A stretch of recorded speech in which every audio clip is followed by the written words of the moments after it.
సిక్కోలు జిల్లాలో పండుగలా నిర్వహించే Baruva beach festival కు సర్వం సిద్ధమైంది. ఇవాళ రేపు 2 రోజుల పాటు ఈ బీచ్ ఫెస్టివల్ జరగనుంది.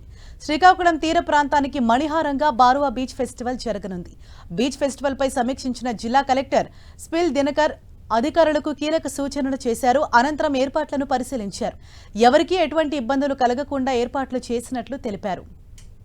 శ్రీకాకుళం జిల్లా తూర్పు తీరంలో ఆణిముత్యంలా వెలిగిపోతున్న బీచ్లలో బారువా బీచ్ ఒకటి. ప్రకృతి సౌందర్యం, ప్రశాంతత, చారిత్రక ప్రాధాన్యం కలగలిపిన బీచ్ ఇది. తాజాగా ఇక్కడ మొదలైన బారువా బీచ్ ఉత్సవంతో ఈ ప్రాంతం కొత్త శకం వైపు అడుగులు వేస్తోంది. ప్రజలకు ఉత్సాహాన్నిచ్చేలా ఆటలు, వినోద కార్యక్రమాలు, రుచుల పండుగతో ఈ ఉత్సవాన్ని ప్రత్యేకంగా తీర్చిదిద్దారు. బీచ్ పక్కనే ఏర్పాటు చేసిన ప్రత్యేక ఫుడ్ కోర్టులో స్థానిక రుచులు, సముద్ర ఆహార వంటకాలు అందుబాటులో ఉన్నాయి. పిల్లలు, కుటుంబాల కోసం రోలర్ రైడ్స్, క్రీడా కార్యక్రమాలు, సాంస్కృతిక ప్రదర్శనలు ప్రతి సాయంత్రం సందడిని పెంచుతున్నాయి. బీచ్ వాతావరణాన్ని మరింత ఉత్సాహంగా మార్చేందుకు volleyball, sand art, treasure hunt లాంటి ఆటలు నిర్వహించనున్నారు. ఇక రాబోయే రోజుల్లో రాష్ట్ర స్థాయి సీ కయాకింగ్ పోటీలు, స్టాండప్ ప్యాడ్లింగ్ పోటీలు ప్రారంభించనున్నారు. సముద్రం ప్రశాంతంగా ఉన్నప్పుడు స్కూబా డైవింగ్, స్నోర్లెకింగ్, బారువా బీచ్ వద్ద దాగున్న శతాబ్దాల నౌక అవశేషాలను గైడ్లతో చూడటానికి ప్రత్యేక అవకాశాలు కల్పించనున్నారు.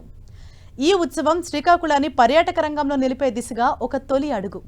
ప్రకృతికి అనుకూలంగా స్థానిక ఆచారాలను పదిలంగా ఉంచేలా ఈ ఉత్సవం ప్రణాళికాబద్ధంగా అమలవుతోంది.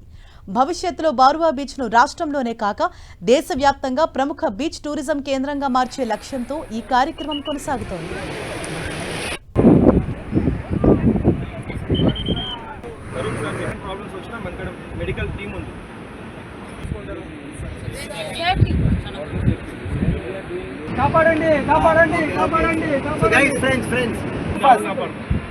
Non-swimmer. Guys, never approach from front. No. Watch.